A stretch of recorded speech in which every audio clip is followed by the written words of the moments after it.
You were not expecting this. Adam Schiff couldn't believe he was on CNN when Jake Tapper took him to task for still peddling the Russia collusion hoax years after the matter had been settled and debunked. But the discomfort in Adam's voice just jumps at you through the screen when he's basically got nothing to say about the election results other than to admit the Democrats' own fault for losing. Take a look at this segment from last week before I tell you more about it. I'm wondering about how much anybody in Washington is being introspective at all about why there is this kind of opening for disruptors, if not necessarily these individuals. You were censured in the House last year for, in their view, holding positions of power during the Trump presidency as chairman of the House Intelligence Committee. And according to them, quote, abusing this trust by saying there was evidence of collusion between Trump's campaign and Russia. And I wonder if you are feeling at all introspective at all about that was, according to the Mueller report and according to your Republican colleagues, an overstatement. And I wonder if you think in any way you help set the table for these disruptors. First of all, it wasn't an overstatement. There is evidence of collusion. The Trump campaign manager was meeting with Russian intelligence and giving them internal polling data, just to give you one example.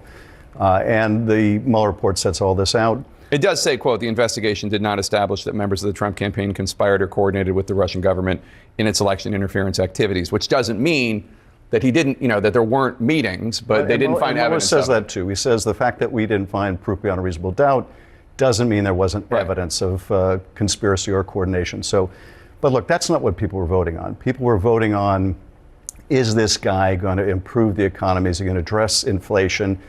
And we didn't persuade the American people that we had a better answer to that question, that we had a better program, agenda, plan. And more than that, I think we failed to persuade the American people that in the voters' point of view, hey, that party, that candidate understands people like me. The Russia collusion narrative was perhaps one of the nails in the coffin of the mainstream media's credibility, along with things like the systematic suppression of the Hunter Biden laptop story. And Adam Schiff is going to invite a lot of backlash for trying to resurrect it. Did you listen to how interchangeably he used the words collusion, coordination, and conspiracy?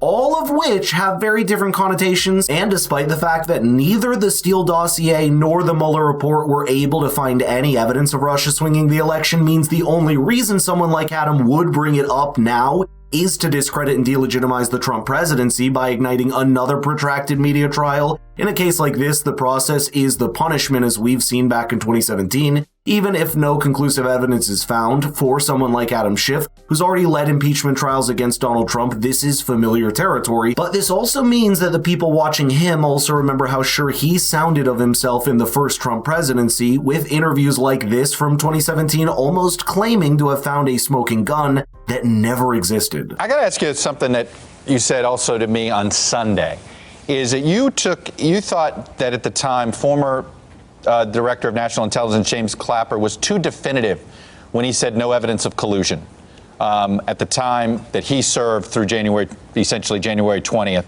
of this year.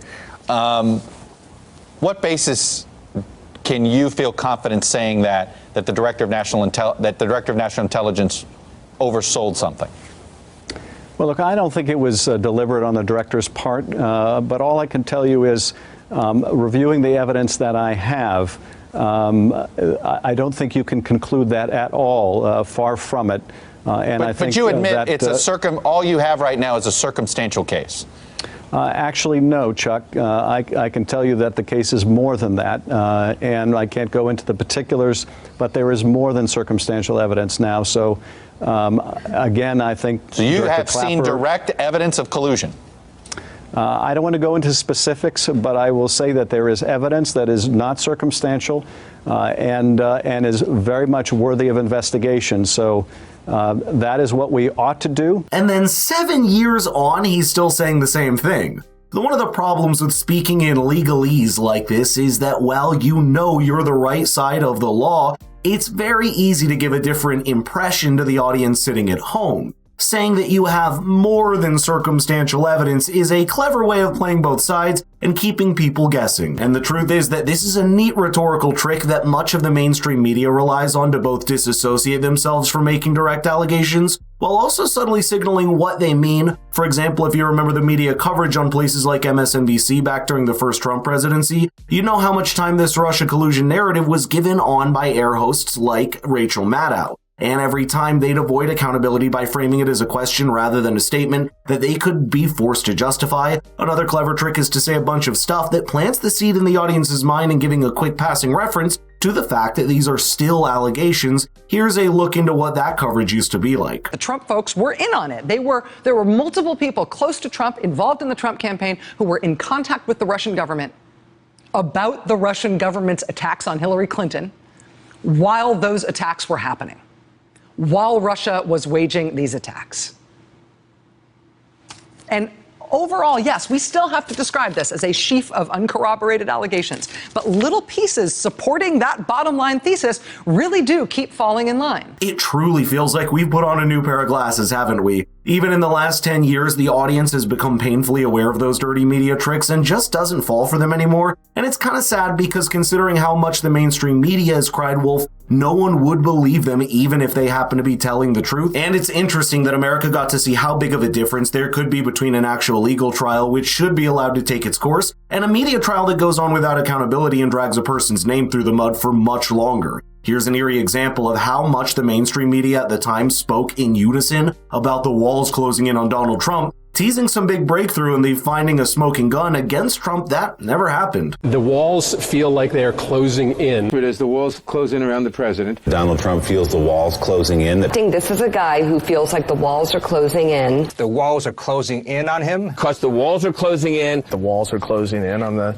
president. Now the walls appear to be closing in. Really kind of the walls closing in on him. The walls are closing in because the walls are indeed closing in. I think at this point, the walls are spinning. The legal walls are closing in. The walls are closing in on President Trump. The walls, meanwhile, are closing in on the President of the United States. The walls closing in on President Donald Trump. It appears that the walls are closing in on this president. Feels that the walls are closing in on him. The walls closing in on him. The walls are closing in. And the walls are closing in on That the walls are closing in on the president. And one of these voices coming from the top of the Democrats was Adam Schiff himself, who still hasn't stopped. But the interesting thing about it is that he's trying to walk a fine line between saying that interference and misinformation from other countries happens versus outright alleging domestic collusion with those countries. The first part could be true because we understand that hostile nations like Russia, China, or Iran are always engaged in a war of information and influence, but attempting to have that sword hang over the president's head at all times is just one way of questioning his legitimacy, even when something like the Russia collusion narrative has largely settled as a result of the release of the Mueller report. And back then, the fine line was used to Hillary Clinton, even several years into the Trump presidency,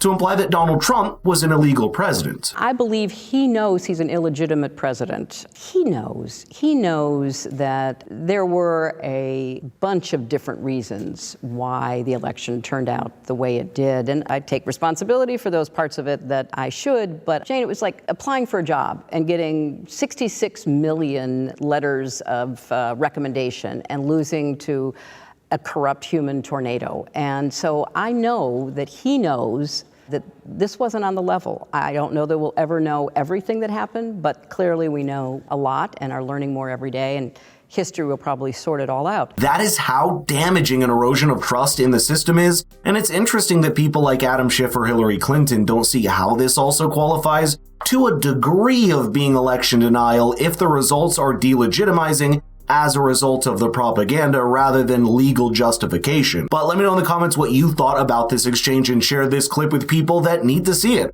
Before Donald Trump finally takes oath in January, we're going to see these voices become far more amplified in these next 2 months.